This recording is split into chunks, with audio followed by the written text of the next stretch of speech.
Welcome back to another episode of the Trade Ball Podcast. I'm your host, Ethan, and I'm joined by my co-host, RJ. Say what's up to the people, man. What's good? We're feeling good. Back for episode 4 since we've been back. Going on a month. I know that makes me happy. It makes you happy, RJ. How you feeling about us being back, man? It feels good. It feels good to get back in the swing of things. You know, for a long time, it was a void in me, you know. We weren't doing the pod. Missed it, so I'm glad we've been back for a while. And just the elephant in the room, Jalil will not be joining us today. He had some things come up where he won't be able to make it today, but he will be on next week's episode. So y'all will see him next Monday. But for today, it's just gonna be us two. But we're not gonna let that stop us giving y'all some good basketball content. And to get this episode started off, we have a good slate of things to talk about with y'all today. Well, we wanted to start off with talking about the 76ers. They've been dominant. They beat RJ's favorite team. Oh my God! But they've been beating everybody. Though. So I'll let you kick this off, RJ. How are you feeling about Philly so far this season? It's tough because I like to discredit Philly as much as possible. I'll be honest. I don't like them. Obviously, being a Celtics fan, I'm not gonna like them. Of course, but man, they look good. They got a bunch of pieces around Embiid where he can be his best self, right? And then although he doesn't have Harden really to pass him the ball, because Harden was doing a really good job passing the ball and getting the ball to him, Maxey looks like an all-star. I mean, Maxey looks really good. Definitely. I feel like Maxey,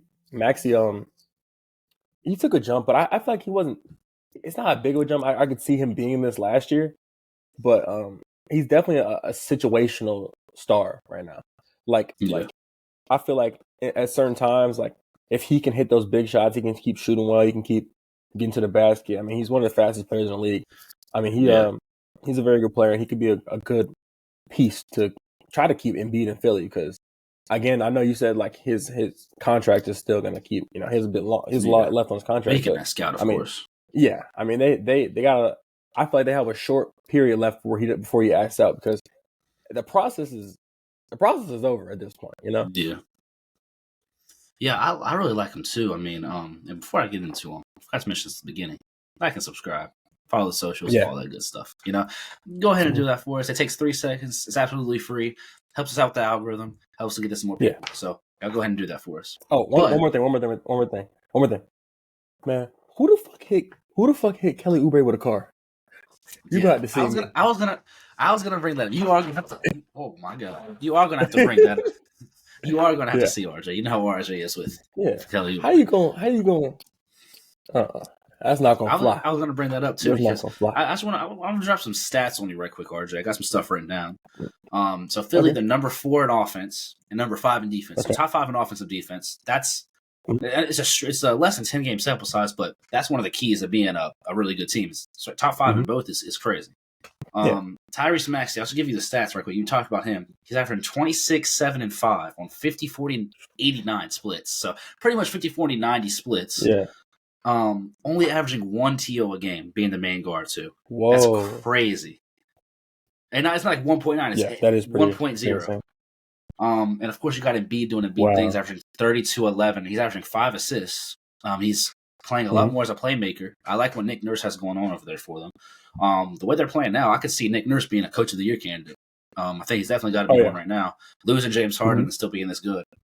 But it's not even just them. Like Tobias Harris is having another great season, averaging 20 a game right now, being one of their main defenders. And then before he went down, Kelly Oubre was one of the bright spots for them. He was one of the last signings of the offseason, averaging what's with his eyes, bro? Come on.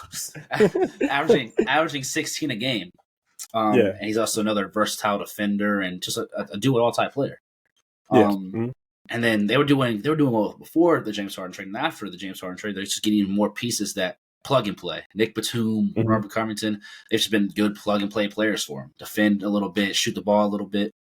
D'Anthony Melton has been good for them. He was good last year for them. So they got a good thing going over there.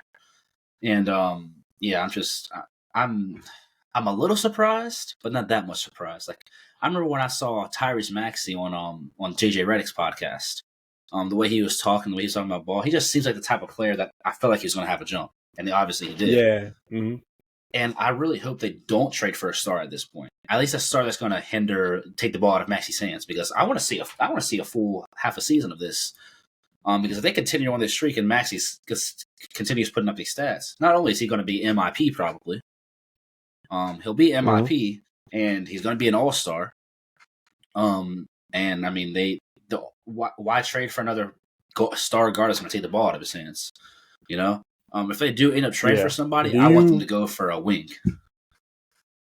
Mm-hmm. Do you think this is Maxi's peak? Like, does he get better than this? Because I think, and then another thing with that question is, if this is his peak, is this enough?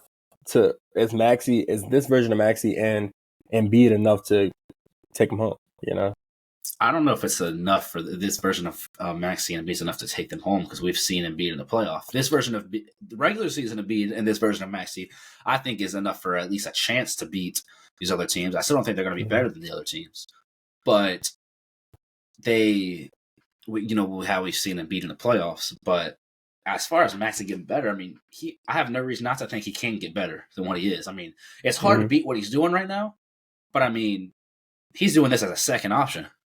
Yeah, you know what I mean? True, and he's and I'm not saying, we want to trade, somebody needs to trade for Tyrese Maxey to be that first option. But from what we've seen, he's adapted. Like, I remember he was talking about on Gigi Reyes' podcast. Every season has been something different for him. He's just adapted to everything. He's gotten better every single season. And he's only how old is Tyrese Maxey? Can't be more than like 23 or 24. 23. Yeah. He just turned 23, actually, beginning of November. Wow. So, I mean, he's still got a long way to go. I mean, he was in like the 2020 draft, I'm pretty sure. So he still has. There's no reason for me to think he can't get better, only being 23 years old. Now, will he be like an MVP candidate one day? Who knows? I'm sure Philly would love that. Yeah, but he also, with that frame, is going to be hard for that. But for a guy of his size, and he has the speed, he has the IQ, he has a lot going on, and he's gotten it done in every type of situation he's been in. And he doesn't seem like a guy that causes any issues either. That's the thing. Like, I was just he's a guy that's always going to go with the flow, be cool with what's happening, and seems like he loves Philly too. So I don't, even if he doesn't get any better, if this is who he is, that's a second best player on a championship team, quality player. Yeah, I think he could be. I don't even know if right now he's the second best player on a championship team. Even though he's the second best player on the number one seed, but I don't know if he's the second best player on a championship team level right now. But let me think. Like, for an example, if I traded him with Jamal Murray, by the way, get well soon, Jamal Murray. He'll be out for that month. He could be. I think he could be the same thing Jamal Murray was for the Nuggets last year. You do? I do. You feel like if you put him on the Nuggets team from last year, they same outcome? Yeah, I do. I don't know if his shot making is there. I don't know. I mean, Jamal Murray is a big shot maker. He is, but 50, 40, 90 splits, averaging 27 points, or 26 points, excuse me. But he's obviously, one of the best catch-and-shoot players in the league. Yeah. I guess I can't argue it, because, obviously we don't know, but we don't. And Jamal Murray's shot making, at least in the playoffs, is probably a little bit better than Tyrese's currently. But from what I've seen, and especially this season, him having the ball in his hands a lot more, that shot making is going to keep improving.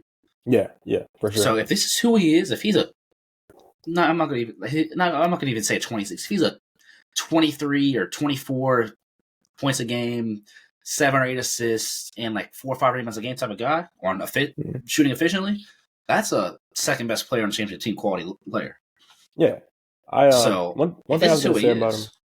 Yeah, one thing I was going to say about him too is he just has such good vibes, bro.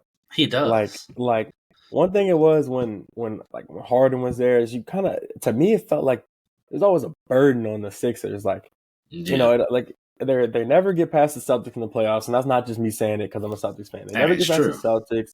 It just felt like there was just something a little off about that. It could have been Doc Rivers. It could have been a bunch of different stuff. But right now, they just got a aura. They actually have good vibes for once. Yeah, Embiid is, to me, he is the best. His caliber is the best player on a team, right? But his demeanor is that of he needs someone that is gonna pull him along. Yeah. Like remember last year in the playoffs, I think it was PJ Tucker was like, bro, like shoot, like Yeah. if you don't shoot, we don't win, right? Right. And like he needs that type of guy with him. And although Maxi's probably not gonna like pull him aside and be like, hey, bro, we need you to shoot. Just always having that constant, just good vibes. It really helps, and I think that can take maybe not Embiid's game to the next level, but mentally, it's going to make him able to dominate more. And then having Harden, who I feel like, in my opinion, Harden was always looking for an opportunity to where he could get his shots off. Right? Like he was a great passer, and he led the league in assists and everything, right? But it always felt like he was doing that just because he had Embiid, Yeah. And so I feel like Maxey is dedicated to being a team player and dedicated to doing what he has to do to try to get. I think he just wants to win. Yeah, I think he just wants to win. Exactly. And I think Embiid is also he's playing different this season. Like I said, he's playing more as a playmaker, which I like seeing. And I feel like he's just taking a little bit more serious too. Like he's just I feel like there's been a whole different demeanor, not only on Philly, but on him as well this season. And I'm hoping that he's not going to have that, PJ Tucker taking to the side, be like, hey, shoot the ball more. And I'm hoping we're actually going to see some big performances from this playoffs because I like this team. This is probably my favorite Philly team I've seen in a long time since before the Ben Simmons drama. And that's been years. We're years apart from that. So, because like you said, last year they were decent, but there was just something off about them. And of course, we get to the playoffs. James Harden has one good game, has one bad game. Joel Embiid is doing Joel Embiid things in the playoffs. It's rough, but this is the best team. That team definitely has the best vibes I've seen in some time. So, shout out to Nick Nurse too. I feel like a lot of that has to be on Nick Nurse as well and his coaching staff. So shout out to him. But unless you have anything else on them, we can move on. No, we can keep going. All right. So up next, parity. Right, parity is a big word that we all talk about in the NBA community, and I specifically, me and RJ wanted to talk about this today because, RJ, my question to you is: this the most parity we have ever seen in the NBA? I'm gonna have to say yes. I always tell everybody that this is the deepest I've ever seen the league. I mean, night to night, I feel like just looking through the league pass games, I'm always like, oh, damn, that's a good game. Oh, that's a good game. Like, I always feel like I can pick something out in each game. Yeah. And then also, like, I don't know, you remember, we've been NBA fans for a long time. I remember as a kid, like, you would see some shitter games. Like, you look and you see Bobcats Heat. Ugh, that's nasty. Who wants to watch that? Yeah. You might look and you see Milwaukee versus, Milwaukee, Portland. Yeah. Who's watching that? Yeah. Like, but now I feel like no matter what game you turn on, there's like something interesting in each game. And I'll say this: if you were an NBA fan in 2012, you was going through it on some nights. Like there was nothing to watch.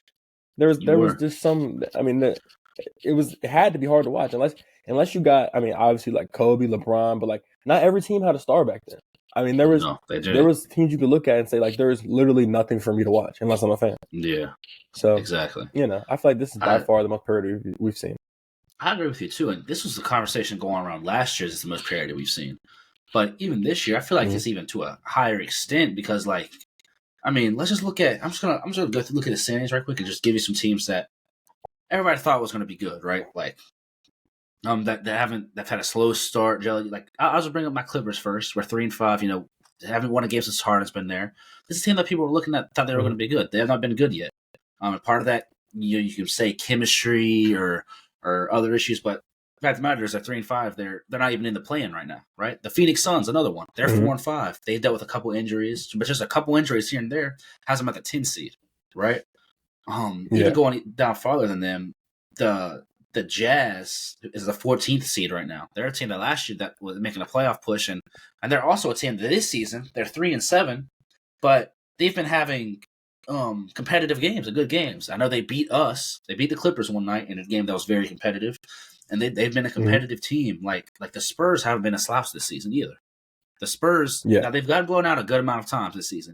They have. But they've also have had a couple good wins. They beat the Suns twice, and they have just been playing good basketball. Same with the Blazers. Like the Blazers, you can't really go into Portland thinking, oh, this is a night off. They have so much talent there. Yeah. Like the only, really, I was joking about this earlier with you, but the only team you can really do that right now is the Grizzlies. But still, like, if their stars catch fire, there's still hope. Like something could happen. Yeah. And then in the East, there's literally no nights off in the East, I feel like, right now, except for maybe Washington, because Washington's not a good basketball team. But then you look and you see the pool could just go off. You know, like, we make jokes about, like, him and Kuz, but, like, realistically, like, they could both go for 30. Could. I mean, they could.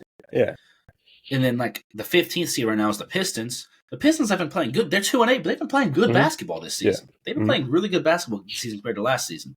The Bulls, nobody likes the Bulls right now, but they still have star players and they can still win basketball games. The Hornets, they've looked better this season with LaMelo. And then you got the Raptors, who they have their star talent. They're just a middle of the pack team right now. And then from the 10th spot up, you got the Nets, who's a good basketball team. You got the Cavs, Knicks. You got the Bucks as the 7th seed right now. They haven't been gelling as much as you think they would. They're the 7th seed right now. Yeah. The Magic are the 6th seed. The Magic are winning it. The Magic are above 500 still, and we're 10 games in. You know what I mean? So it's like every team, you can't just go in and think, I'm winning that. That's an off night for me. Like, unless maybe you're like one of the best teams. Like, unless it's the Nuggets going up against the Wizards, right? Once the 2 times they play in the season. Like, it's a lot of parity right now. And the more the season goes, I still do feel like, you know, we have our top dogs in the Celtics and the Nuggets, out east and out west. But also, like, if one injury happens, who knows, right? And then it's also still like change things around. If Nikola Jokic were to get injured, especially with Jamal Murray already being out, the Nuggets they're done, right? So then now who's the best team in the West? You know what I mean? So it's just there's no bad NBA teams right now, and every team that comes out and is competing night in and night out, and I love to see it. I'm you know, these load management rules I feel like are kind of helping a little bit too. You know, I've watched every Clippers game this season. Obviously, that's my favorite team, and I haven't seen anybody be out just for rest. You know, we've had when we played the Lakers, that was our second out of a back-to-back. Kawhi or PG didn't rest, so nobody rested. And you know, I'm loving to see. I'm not really seeing anybody being out for he's out for rest today or he's out for this. Like I'm seeing when people are out, they're out for legitimate reasons, like Kelly Oubre, who just got hit by a car, get well soon, or Jamal Murray. You have to lick your lips, bro. Come on. Bro, we're not doing that. No, okay. It is crazy. I didn't get hit by a car, but bro, did you see the dude that he tweeted out? He was like, he said some shit like, "How you not gonna score 15 points? You fucking bum. Get hit by a car." And he got hit by a car. That was like right before, bro. That's crazy. That guy's going to the fucking slammer. But you know, we're looking at a league where, again, every night you get a good game, and I think for a fan perspective, this is the best league ever been. Yeah. Like League Pass is actually worth buying nowadays. Like besides the NBA app, and then they're making their site terrible because the site is annoying at times. But like just having the game itself, it's worth every night. I have at least half the games that are on are worth watching. Like, and I love that. And it's very beautiful to see. Even like the teams that aren't as good, like the Spurs, for example, they're no slouch, obviously, but they're obviously not as good as most of the teams are going to play. But we want to tune in there because we want to see Victor. You know, the Pistons, they're 2-8 right now, but I want to tune in and see Cade Cunningham. Asar Thompson has been one of the best rookies this season. That's the stuff I want to see. He's been great. So it's like. These are teams that, even if they're not necessarily good, like I can see why people would want to watch the Wizards. Me personally, I don't care to watch the Wizards as much, but I can see the appeal of, hey, I want to go see Jordan Poole maybe drop 40. You know what I mean? So it's like I love the parity. I love that we don't know who is going to win. Who like at any given night, who's going to win? Like this is one thing I've always said. I don't know if you're into sports betting that much, but I have a couple friends that are, and I try to get into it a little bit, but I don't want to bet on sports that I don't watch. So I was only betting on basketball essentially. Yeah. And I found I just had to stop doing it. I had to cut it. I had to stop doing it. And I never went back because it's so hard to bet on basketball nowadays. So not just betting on players, because basketball in general is a harder sport to bet on. But even if I'm betting on teams to win, for example, I can't say on any given night what team's going to guarantee to win. I'll be like, oh, I know this team's going to win 100%. I'm going to get my money off this. I don't. Yeah. And theoretically, that's how it's always been. But I mean, like you said, in It feels 2012, the Heat was playing the Bobcats. I'm betting on the Heat. I'm yeah, betting my life savings on the Heat. exactly. So it's like, yeah. And then even looking back farther than that, like if you go back and look at like you'll watch documentaries on like the basketball in the 80s. Like there was yeah, teams that were like literally not even in the same league as the Lakers and Celtics and shit like yeah, that. So and it makes you think for the future, like where are we going? Like because I mean we've been getting expansions. closer and closer. It's got to be right It because has to be. we're getting to the point where the concentration. I talk about this with my dad all the time. Like we're getting to the point where like there's a surplus of pro athletes. Like you look at the NBA and you're like, damn, like there's guys that you see in college that dominate that can't make it, and it's just there's not enough spots. Yeah, So I think we definitely will see expansion, and then I mean I don't know where else you can go, but there's a lot of good teams right now. and there's no reason for there to be teams like the Celtics who have essentially 4 All-Stars, and there's still so many other good teams out east. Like that's crazy to me. Like the Heat back in the day in the East had 3 All-Stars, and then the Bulls have 2 All-Stars, and then there's some of these lower tier All-Stars are weak. Like back in the day, that's when we're having DeAndre Jordan being starting an All NBA center, right? I love DeAndre Jordan. Don't get me wrong, but it's like nowadays it's a struggle to even make the All-Star game because of how many good people there are. Like people who there's going to be so many people averaging 20 plus or averaging, having crazy good seasons. It just doesn't make it. Like we have Cam Thomas, who get well soon. Cam Thomas as well, averaging 28 points or something super like that. Like it's crazy. The talent. And if you look back, like Jeff Teague was an All-Star. Jeff Teague, like now, Jeff Teague was good. I mean, I love Jeff Teague, but was he ever? That's exactly like he was never to that level. But it was just the league wasn't as deep. You had it was like 10 guys that you knew were going to be All-Stars every year, and then there was like I don't know, like 5 to 6 open spots after that. Yeah. And one thing I've noticed too about this season is a lot of the best teams that are good, they're the healthiest too. That was part of it last year. Like, one of the reasons why the Kings were so good, healthiest team. But it's also like, Denver until Jamal Murray just went down, they've been relatively healthy and they're a good team. Philly's been healthy. Boston, they're one of the best teams. They've been fully healthy except for Derek White missing a game for his kid. Congratulations. But like teams that we think they're going to be good that haven't been as good, right? The Cavs, they're 4-5. They've been missing like one of their 2 guys every game. Jared Allen hasn't played yet, I don't believe. Yeah, they alternate being hurt. Yeah, DG and Donovan Mitchell, or sometimes they play, sometimes they don't. And then you got like other teams like the Nets are 4-5. They've been missing Ben Simmons. Nicholas Claxton has been out some. And Cam Thomas just went down. So you got things like that going on, and then it's just, and then of course like we mentioned the Phoenix Suns, they've been dealing with injuries as well, and that's why they're a 10 seed. It's because so much talent in the league. If one of your stars go down, that's for any team, you're going to lose. I mean, we're in a league right now where in the West, the Timberwolves are the 3 seed, the Rockets are the 4 seed, right? And shout out to both those teams because they've been playing beautiful basketball. I'm liking what I'm seeing out of both those teams. And then out east, the Pacers are the 3 seed, which we were all high on the Pacers. Miami's the 4 seed, and they started off playing terrible. The Hawks are the 5 seed. The Magic are the 6 seed.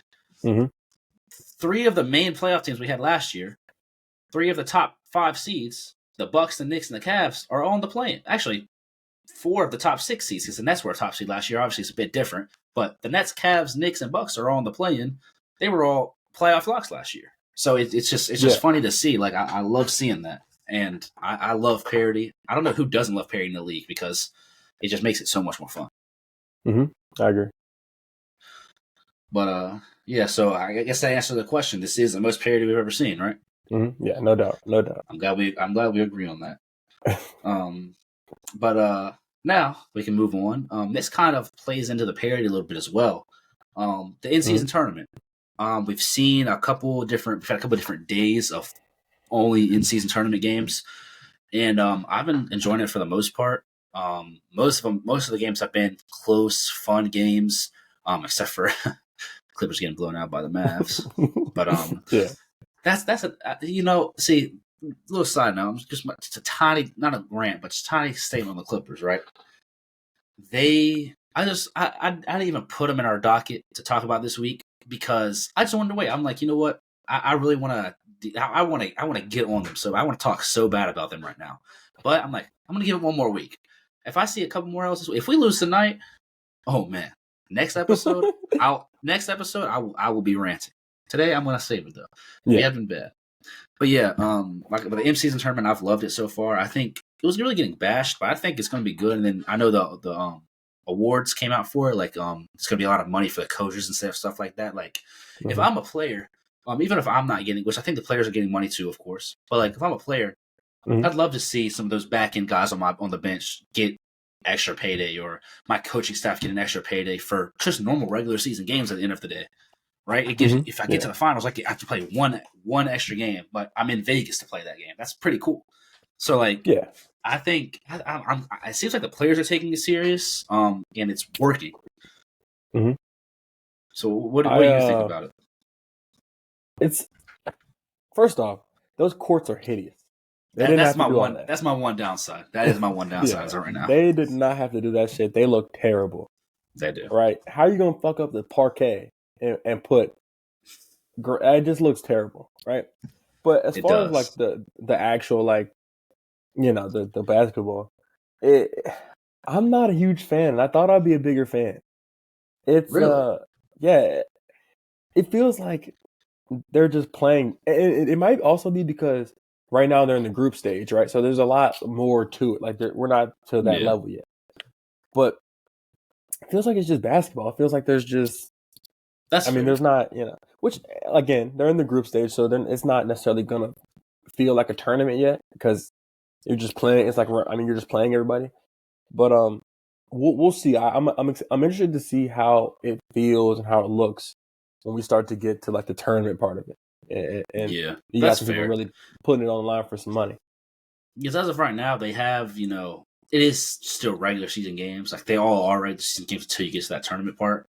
But like, I feel like it's like, but I still feel like we've gotten good games out of it. Like, I feel like these teams want to win the game, but I also feel like people have just been more competitive in general this season.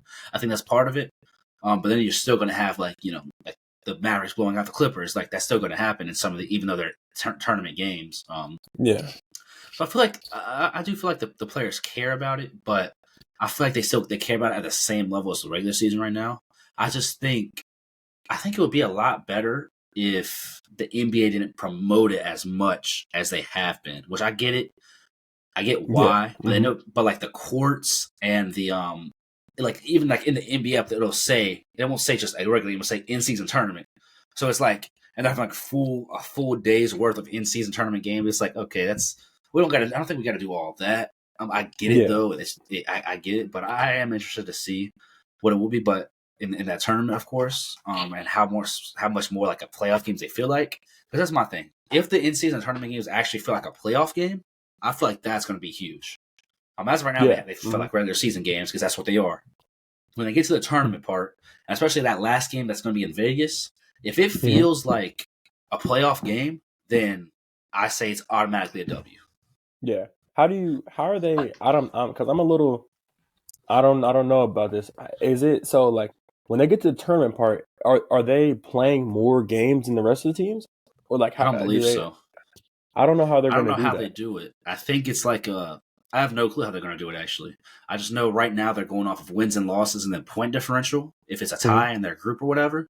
Once I get out of the group stage, I don't really know how it's going to work because the full schedules have already been out. So that kind of does confuse me a little bit. But I guess we'll see. It's still like I feel like. Even some of the players have been like I remember the Bones Highland had said something. He was like, "I'm just confused about what's going on right now." So I feel like it's just a work in progress. But I still feel like it's going to help. It can only help. I feel like with competitors. I don't think it can make it worse, especially since it's still just your regular season games and counts towards your record. So, but yeah, that's it's. I see your point. Looking at your point, it makes me kind of in the middle on it right now. Like I don't hate it at all, but. I like it, but it's like I don't have like I don't think this is already the best thing, one of the best things they've added. So do you think this could be something that they end up taking out? Like this could be end up something they do away with? I don't know. I mean, I'll be interested, like you said, to see the energy going into the tournament part. I'll be interested to see how the players react because. If we get players playing hard and playing, I think no matter what, if you can get players playing hard, that is always going to be good for the league. Yeah. But again, like if you're a team like Denver, if you're a team like Boston, if you're a team like Milwaukee, who I mean, obviously they're not where they want to be right now, but I mean, if you're a team like Phoenix, if you're a team like those type of teams, do you put your all into this, knowing you have a bigger goal? You know, like, do Sure. you is $50,000? I think that's what they win. Is $50,000 worth? You know, oh, I'm gonna die for this loose ball, and then fuck up what we have for the future. You know, because at the end of the day, like when is the tournament over? I mean, I have no clue. I'm about to look. I'm I looking all mean, that up right now. yeah. So like, if the tournament ends in February or something, are we gonna fuck up? Are we gonna fuck up our chances at June and May for February? Right. You know, so yeah, I don't know how they're gonna react to it. I don't know how the players are gonna play. But if they play hard, I mean, it'll be fun to see some younger guys win some stuff. You know, but Right. as far as like the best teams in the league playing and giving their all, I don't know if that's realistic. I don't know if that can happen. Yeah. Okay, so here's the quick rundown on it, right quick. So in your group play, all 30 teams, of course, have randomly split into 6 groups. So we already know that. Each team will play one game against opponents in this group from November 3rd to November 28th. So the end of November is when the group play is over. And it says these games are played on tournament nights. We talked about that already. It counts towards all the 82 games schedule. But once you get to the knockout round, it says 8 teams advance to this stage. The 6 teams with the best standing from their group plays games are group play games and 2 wild cards. So the 2 wild cards will be like the worst records out of those 8 teams that advance.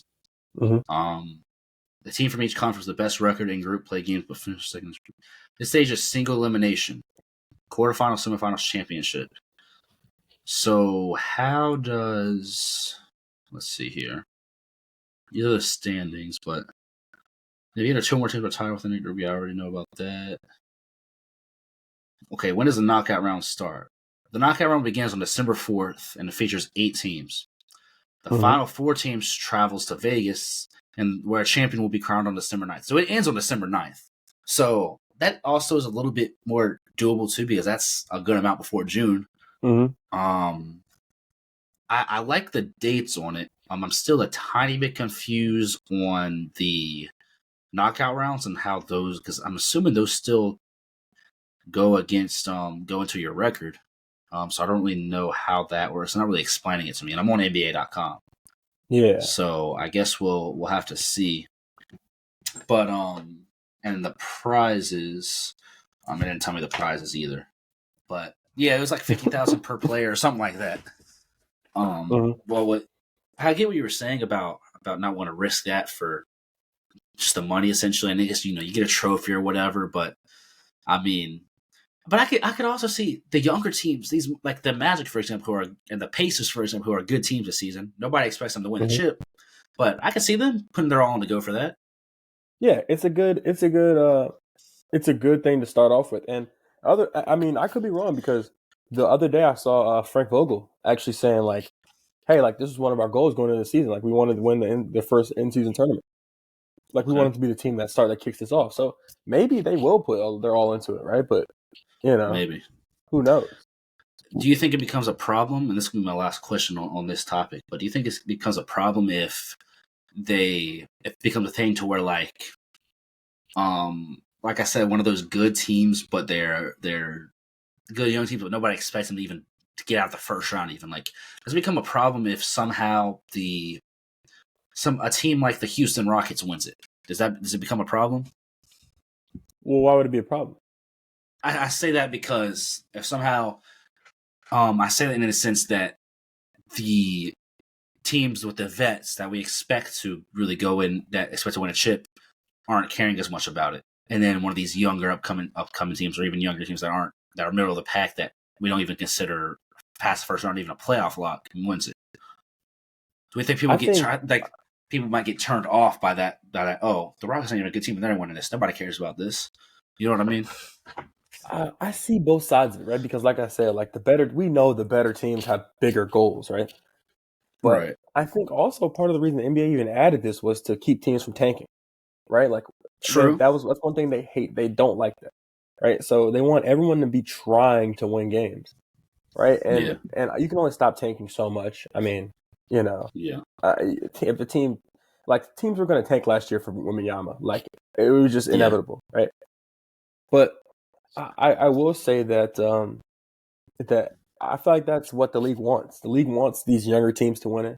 They want, and I feel like it's also like a younger team winning it can give them a little bit of juice. Like Good. a team like Houston, a team like like you said, Orlando, a team like teams like that.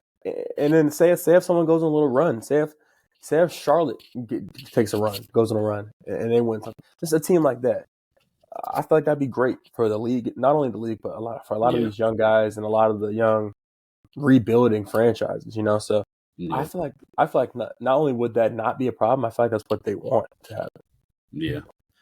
I still have hope for the NCAA tournament, and I do think that honestly, the more I think about it, I hope these top end teams take it serious too.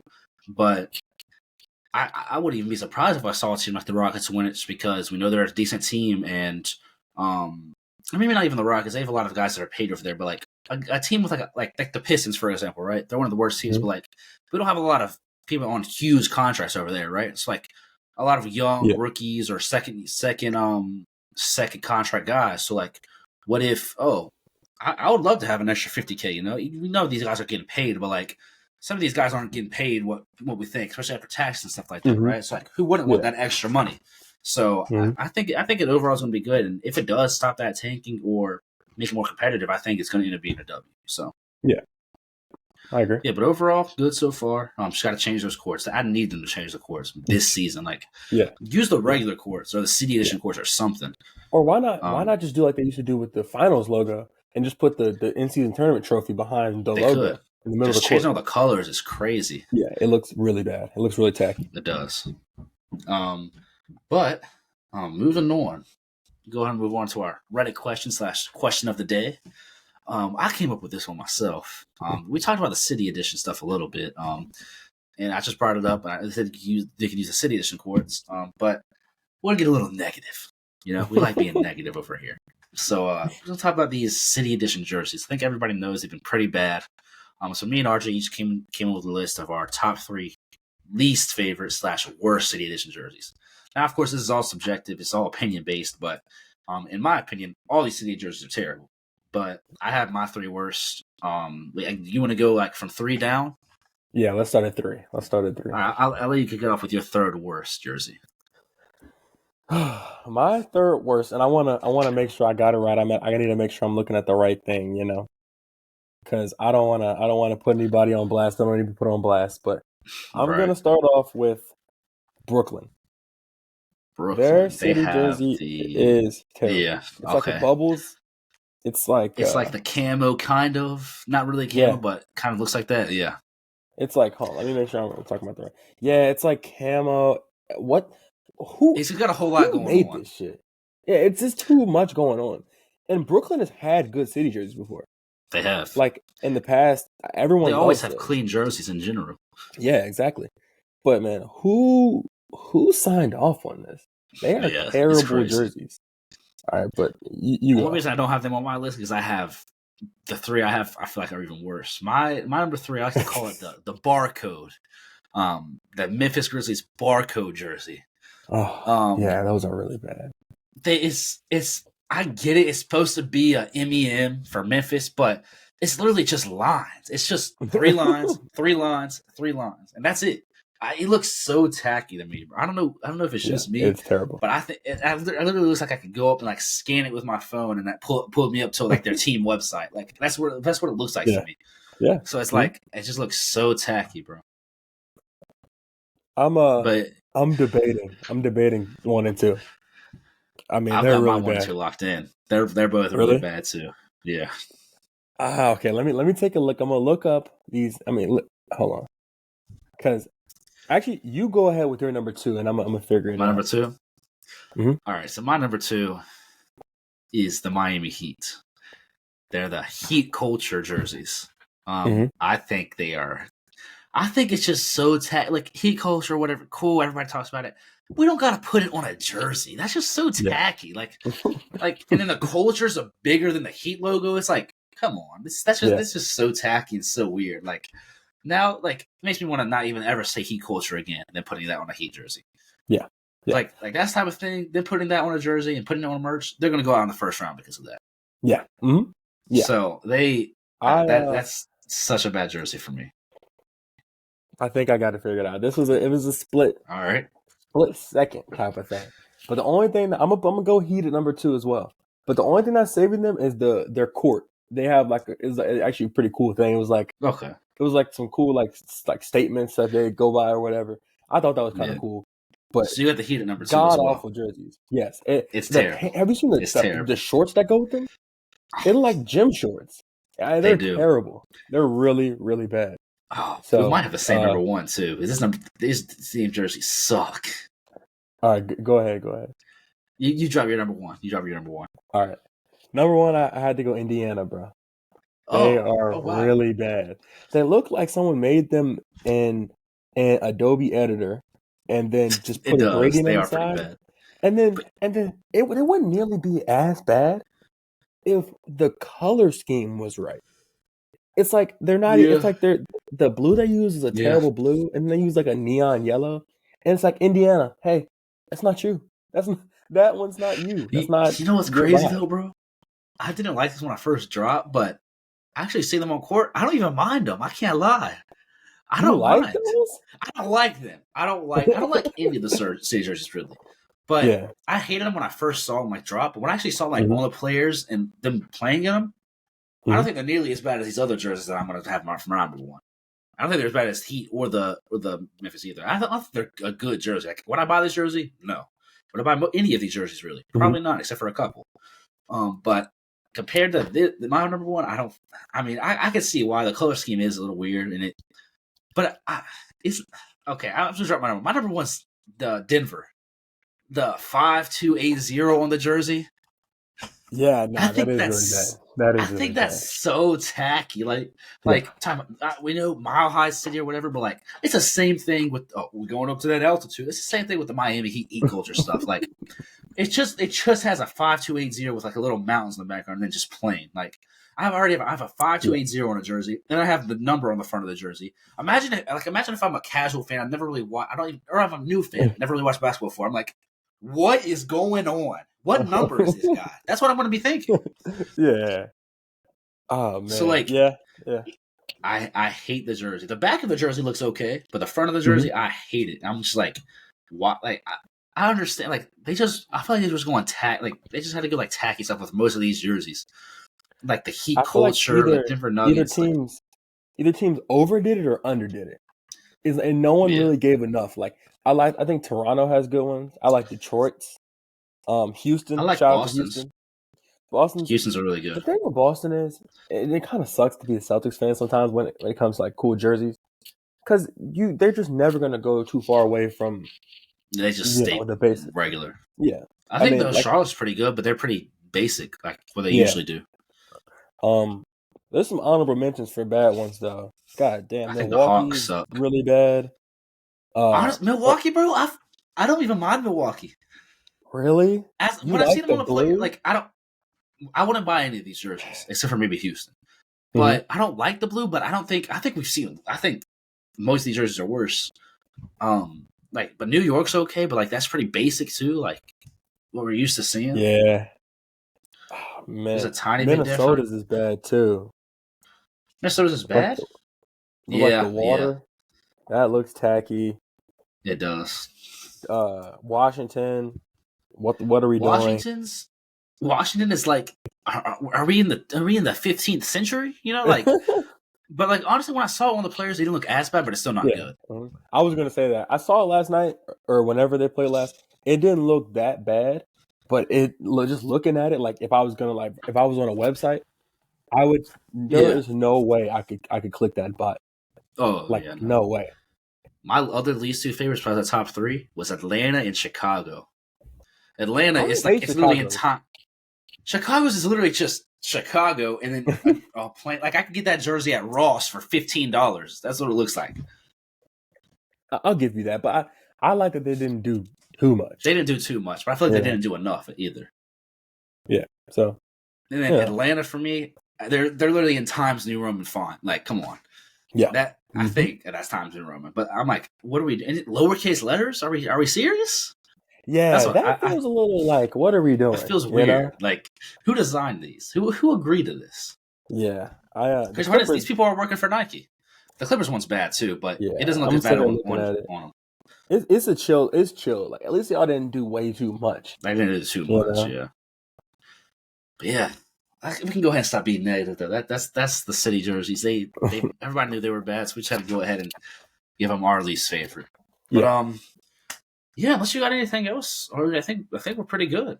Pretty short pod today, as we expected, with only 2 people. Less, not as much to talk about. But don't worry, next week, especially the Clippers are still bad, I will have a rant ready for y'all. Yeah. So we appreciate y'all for watching. Make sure y'all like the video, subscribe if y'all new. Go follow us on TikTok, watch our videos over there. We have some pretty funny content over there, and on Instagram Reels, of course. And then if you want to know when we're dropping, we usually always drop the same day, Monday at 12 p.m. All right.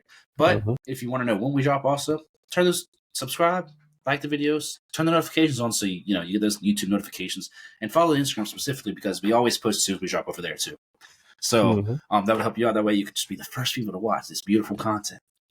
Yeah, go ahead and exit us out if you're RJ.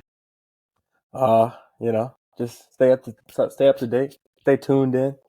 I've been teasing a little bit of content, been saying a little of this, a little of that. Had a little mishap this weekend. I don't know if y'all see the eye or whatever. We're gonna Party animal.